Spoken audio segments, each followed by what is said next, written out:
On vous souhaite la bienvenue à ericlatour.com. Dans quelques instants, on vous parle de la 23e édition du Festival de la Saint-Valentin à Saint-Valentin, ou d'ailleurs, pour clore le 14 février, spectacle de Brigitte Boisjoli avec l'hommage à Patsy Cline. Mais d'abord, il est fraîchement débarqué de l'avion et il était du côté d'Hawaï il y a quelques jours. Il a couru son 33e marathon, mais dans un 22e État américain. Je parle de l'avocat joannais Philippe Lanier.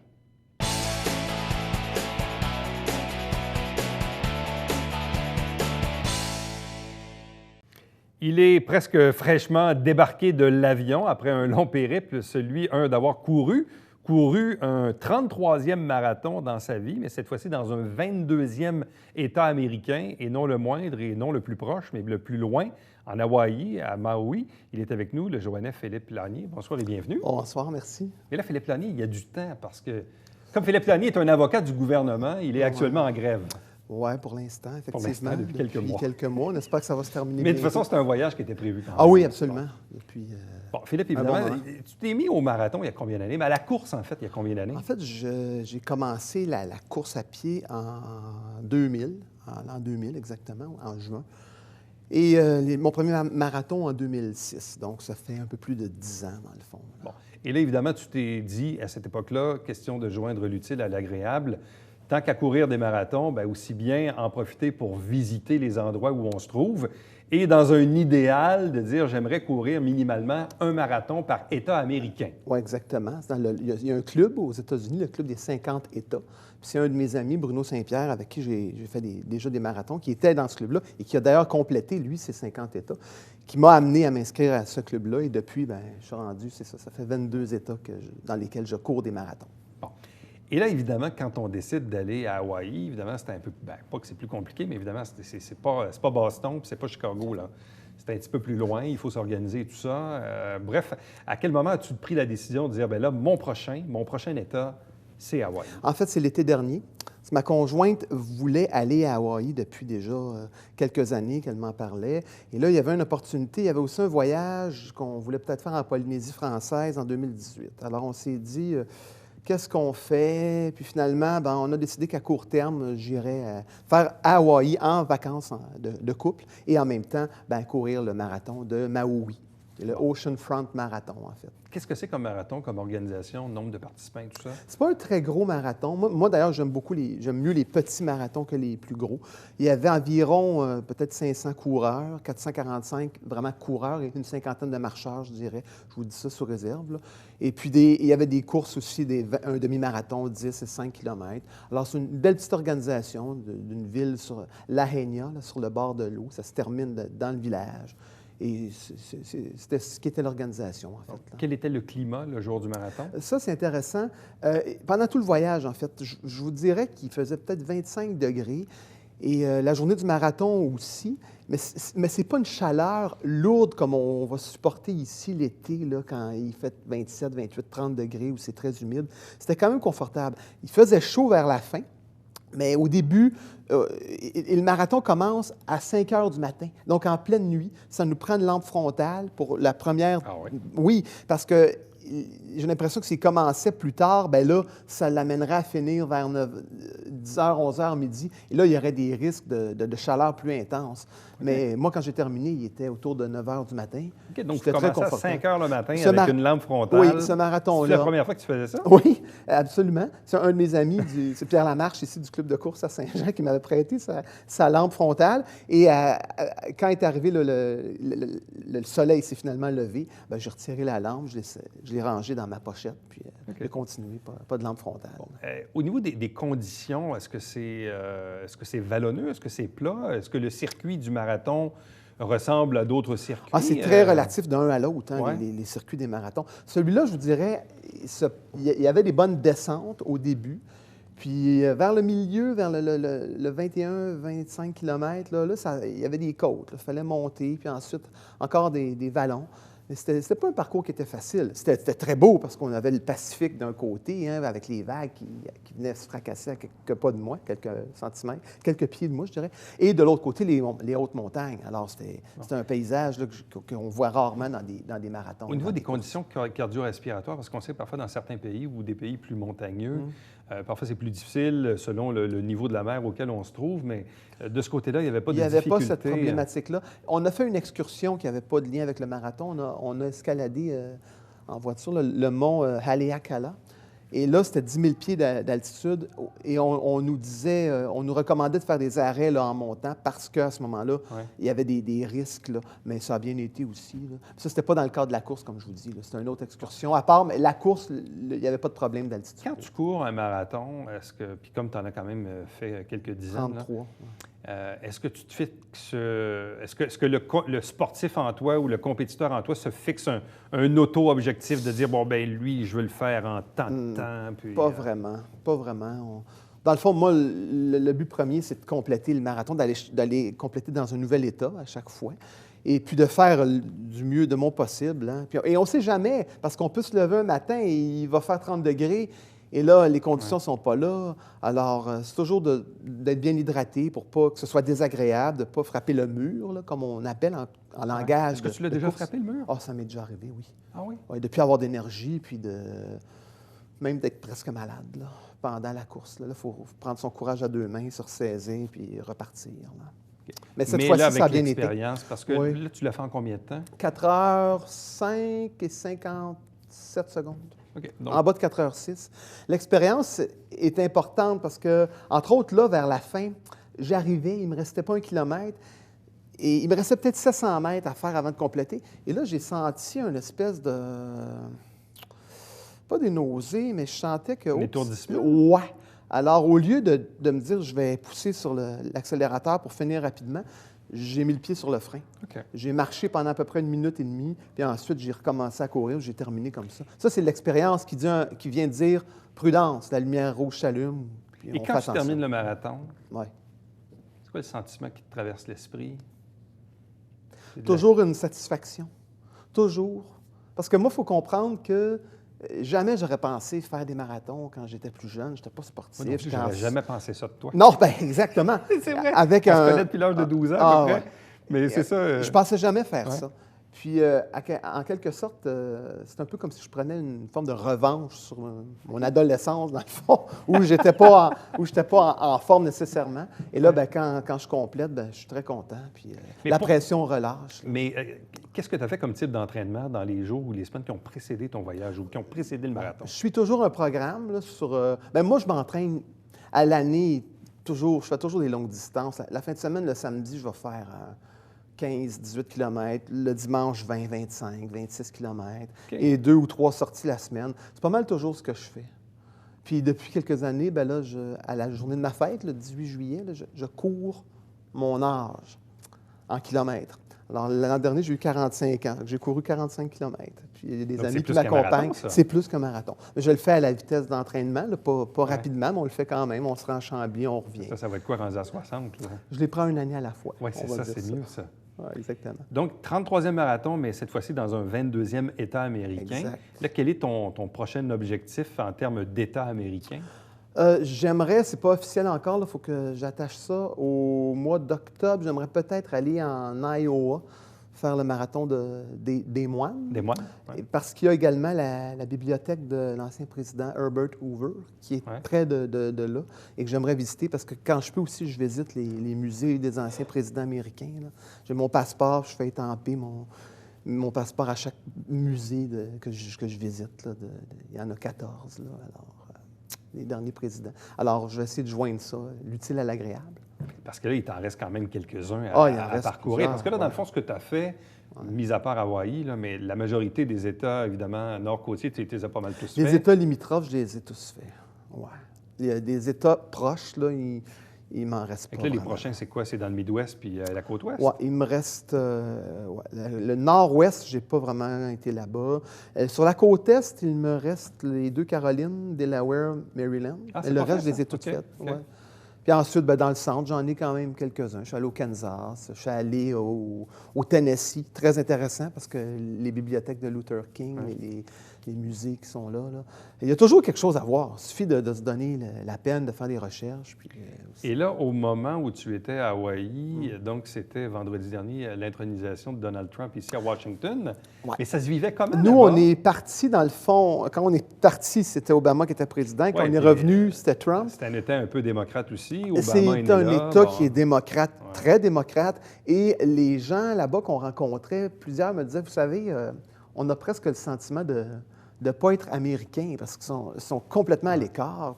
Et fait quand même intéressant aussi, il y a une forme de mouvement souverainiste qui existe là-bas, qui n'est pas aussi organisé qu'ici et qui donnera pas probablement, qui n'amènera pas l'indépendance d'Hawaï, mais il y a une volonté de ramener la culture hawaïenne qui a été perdue et d'avoir plus d'autonomie. Mais en même temps, on ne se fait pas d'illusions parce que ce qui fait vivre l'État, c'est l'armée et le tourisme. Bon. Au-delà du marathon, je comprends que plusieurs d'entre nous, peut-être qui nous regardent, là, sont peut-être déjà allés visiter Hawaï. Moi, je ne l'ai pas fait encore, puis j'aimerais le faire un jour. Outre le marathon, quand on arrive là, qu'est-ce qu'on visite? C'est quoi les principaux faits saillants? Évidemment, il y a différentes îles. Nous, on a fait 2 îles. On a fait Maui et Oahu, qui est l'île où est Honolulu, dans le fond. Ouais.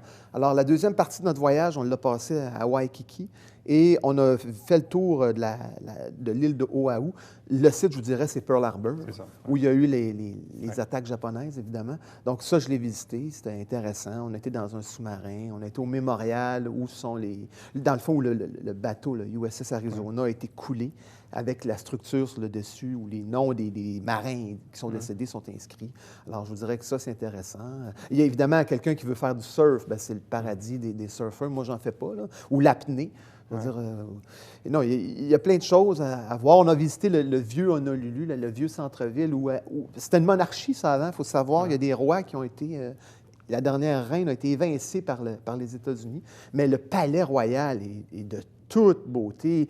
L'histoire qui accompagne ça, le royal, il y a un orchestre. Toi, d'ailleurs, tu jouais, je pense, Oui. du trombone. Bien, alors, il y avait un orchestre qui a été créé au temps de la monarchie, qui nous a donné un concert. Non, on peut passer... J'aurais pu rester encore quelques semaines. Et les paysages? Ah, bien, de toute C'est beauté. ça qui... Les paysages, la nourriture, le poisson. J'ai pas mangé de viande du tout du voyage. On a mangé du poisson, c'était bon, des poissons, évidemment, locaux, là.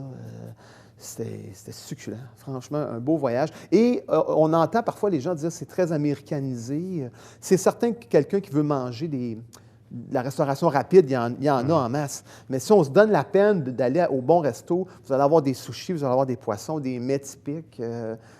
Non. Il y a des heures, des jours de plaisir à passer là pour quelqu'un qui s'investit. Là, tu nous as ramené ça ici. Je veux quand même les présenter à l'écran, parce que c'est quand même la consécration. Ben, c'est une médaille de participation, C'est une médaille de disons, participation. là. Je veux quand même qu'on la montre ici à l'écran. Qu'est-ce qu'on y voit? Ben, c'est un requin avec des coraux, là, je pense. Là. Donc ça, c'est la preuve ultime que le Joannais Philippe Lanier a participé au marathon de Maui à Hawaï. Donc, il remet à tous je les vais juste coureurs. enlever là. mes doigts pour qu'on la voit au grand complet. Voilà. Donc, c'est quand même joli. Hein? Oui, c'est bien. C'est bien. Bon. Et puis, l'autre truc Ça, que tu nous as amené, ça, c'est quoi? Ils appellent un lei, dans le fond, qui nous ont remis, dans le fond, qu'on nous a passé dans le cou au moment de notre départ. Ah, ça, c'est pour le départ? Oui, OK. pour Et souligner... là, tu traînes ça tout le long?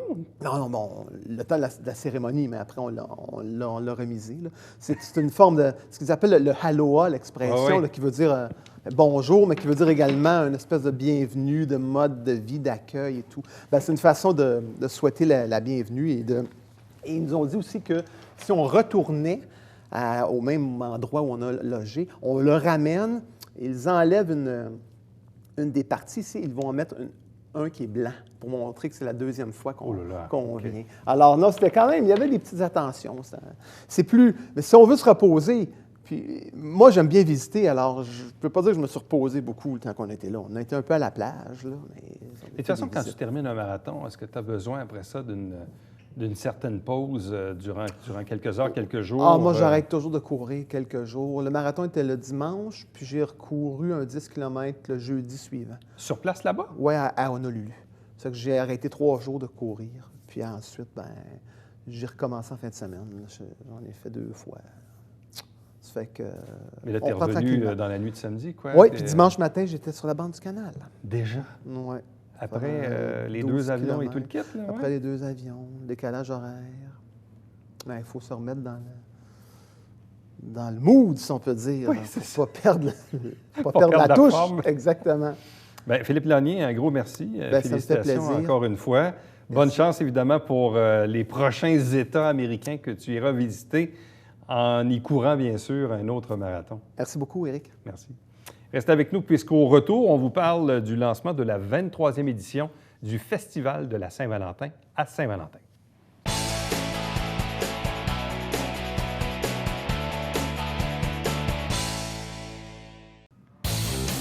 Salut, ici Alexandre Baudouin. Et François Trépanier. François, cette semaine à Sport Express, on parle de football scolaire à Joséphine d'Endurant. Oui, avec William Julien et Alexandre Riel-Côté. Et on va parler de baseball et de hockey avec William aussi. Voilà, manquez pas ça.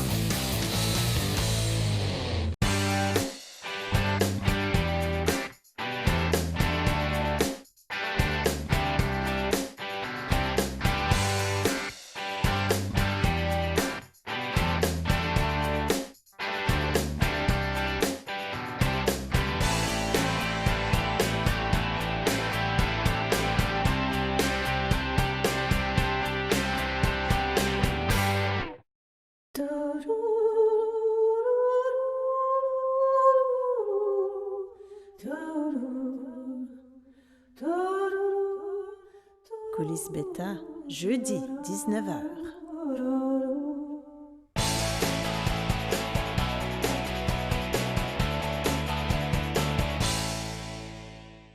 C'est déjà le moment de vous parler de la Saint-Valentin, 14 février bien sûr, mais ici dans la région.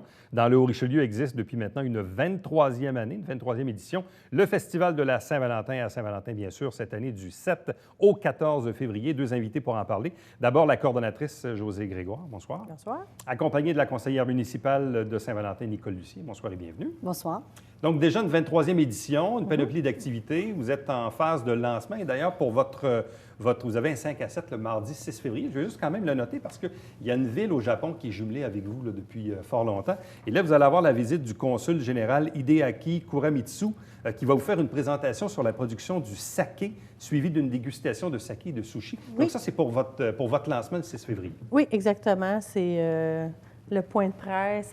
On fait de la publicité cette soirée-là, puis le festival débute comme ça. C'est quoi l'importance, Nicole, de ce jumelage avec cette petite municipalité du Japon qui porte un peu le même nom que vous, dans le fond, c'est ça? C'est Ville de l'Amour en... C'est quoi le nom, Josée? Sakuto chaud. Oui. Et c'est ça, on est jumelés, ça va faire... On va renouveler nos vœux, d'ailleurs, le 14 février, en direct avec eux, avant notre souper des amoureux. Et donc, c'est ça. Puis on est jumelés avec eux au Japon et aussi avec une ville en France qui s'appelle aussi, qui a le nom Ville de l'Amour, dont j'oublie le nom. Bon. Donc, ça, évidemment, c'est pour le démarrage de tout ça. Mais commençons tout de suite avec les activités, parce que vous commencez le mardi 7 février. Bon, c'est la collecte de sang du maire Chamberlain, avec la présidence d'honneur de Laurane Brosseau, qui est une transfusée. Parlez-moi d'elle. Oui, Laurane, ça fait presque 10 ans qu'elle est notre présidente d'honneur pour la collecte de sang. Elle a un déficit immunitaire, en tout cas, elle a le système immunitaire. Et elle va bien? Sa santé est bonne? Oui, super bien. Elle avait beaucoup de transfusions, puis là, elle en a de moins en moins. Elle va très, très bien. Puis ça lui fait toujours plaisir de venir comme porte-parole. Bon. Mercredi, le 8 février, là, c'est le 5 à 7 culturel avec un vernissage collectif, lancement de la programmation 2017. Avec également une conférence de l'artiste Sonia Reid, maître de la couleur et de l'amour dans sa vie. Qui est Sonia Reid? Sonia Reid, c'est une artiste qui peint des cœurs. C'est très rare. En tout cas, on n'en voit pas souvent. Puis elle nous avait été référée. Puis quand je lui ai parlé au téléphone, elle me racontait son histoire qui l'a menée à devenir artiste. C'est une histoire très triste qui l'a fait quand même cheminer, puis elle est rendue heureuse. Donc, elle va nous partager ses moins beaux et ses beaux moments qui l'ont fait grandir. Bon. Vendredi, une dame de Québec. Oui. Une dame de Québec, c'est pour ça qu'elle n'est pas connue ici. Là, mais c'est intéressant de voir, parce que parfois, il y a des intéressant. artistes, comme j'ai fait une entrevue récemment avec une artiste, elle qui fait des poissons. Okay. Il y en a que c'est des arbres, il y en a que c'est des portraits, mais c'est vrai que des cœurs, c'est assez rare. Pourtant. Vendredi, le 10 février. Oui. C'est la soirée de filles avec le Canadian Sexy Male à l'Érablière Saint-Valentin. Ça, est-ce que c'est Nicole qui me parle de ça? Oui, on peut. Elle n'était pas là l'année passée. C'est José qui l'organise. Écoutez, on a choisi en conseil de réitérer l'événement parce que ça a été très, très populaire. Le taux de participation a été très grand. On a choisi ce groupe d'hommes-là en partie parce qu'ils donnent un pourcentage de leur profit Juste pour ça. OK. à la Fondation Du cancer du sein. OK. Alors, oui, c'est ça, juste pour ça. Et qui sont-ils, ces hommes-là? Il y a des danseurs de l'année passée qui faisaient partie du groupe Les Rebelles. OK. Mais les autres, là, je connais... Est-ce qu'il y a des pompiers là-dedans? Je connais pas tellement ça. Des quoi? Des pompiers? Pompiers? Non, il n'y a pas de pompiers là-dedans. Mais ils sont très, très, très beaux, en tout cas. OK. Donc, c'est le Canadian Sexy Male. Ça, c'est le vendredi soir, le 10 février, à l'Érablière Saint-Valentin. Est-ce que les gens doivent réserver les billets pour Bien, ça? idéalement, c'est mieux. Les places sont limitées. C'est mieux d'acheter les billets à l'avance. Cette année, on peut aller sur le site de la municipalité, acheter les billets en ligne avec la carte de crédit. Ça, c'est vraiment génial. Mais ça, c'est une soirée très, très... Soirée de filles. Divertissante. Soirée de filles divertissante. Oui. On arrive à la fin de semaine, donc le samedi 11 février, c'est la journée jeunesse optimiste. Il y a une série d'activités, cupcake, maquillage, activités jeunesse, spectacle, bref, tour de poney, et j'en passe et j'en passe. Donc, c'est une journée d'activités en plein air, là, oui, principalement. Exactement.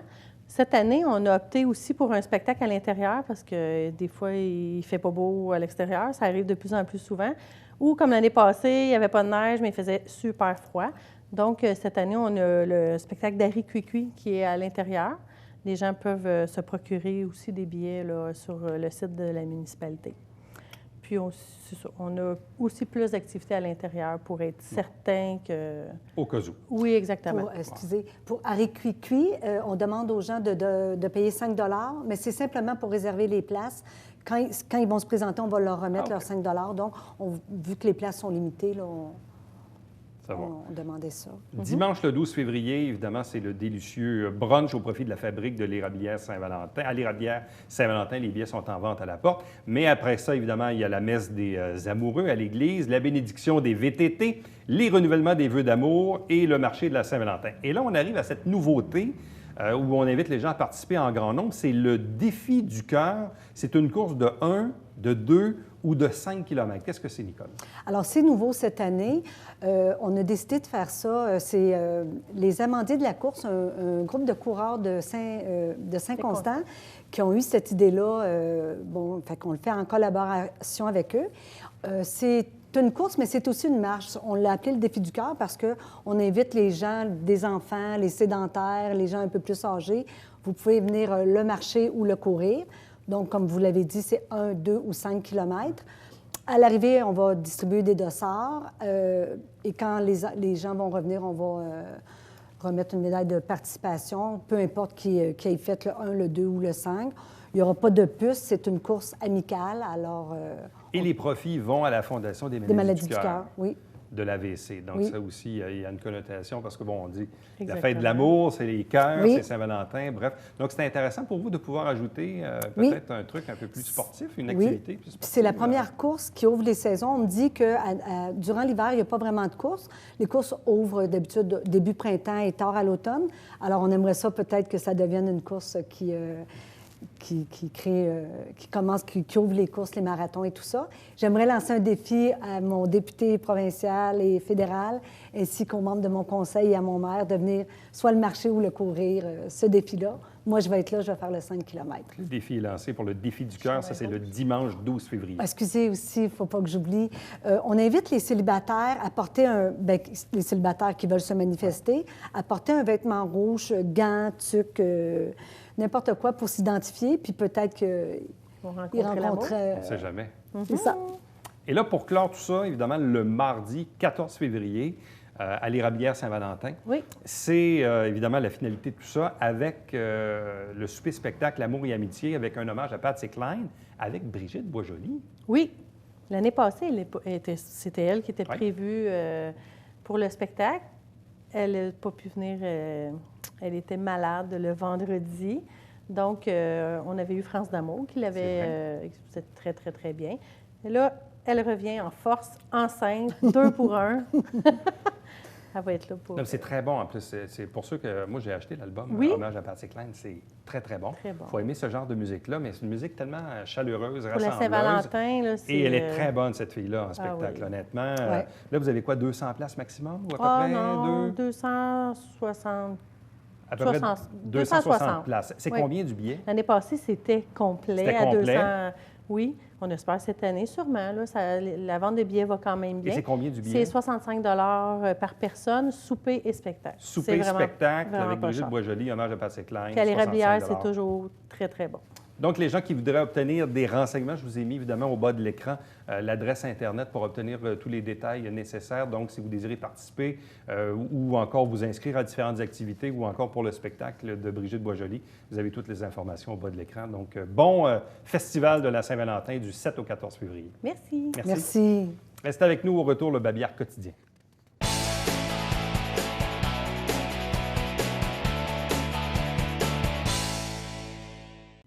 La ville de Saint-Jean-sur-Richelieu est à revoir en ce moment tout son service de SMS, entre autres pour les alertes déneigement. Parfois, ça fonctionne, parfois, ça ne fonctionne pas. Ça dépend des réseaux. Certains réseaux cellulaires les prennent un peu comme du courrier indésirable. Bref, c'est tout à revoir en ce moment pour améliorer le service, bien sûr, pour 2017 et les années suivantes. On vous rappelle qu'il y a toujours notre télébingo dimanche prochain, 3 500 $ en prix, 30 dépositaires dans la région pour acheter vos petits livrets à 8,50 $. Et nous, on se fixe rendez-vous demain. Prochain rendez-vous, d'ericlato.com. Bye-bye.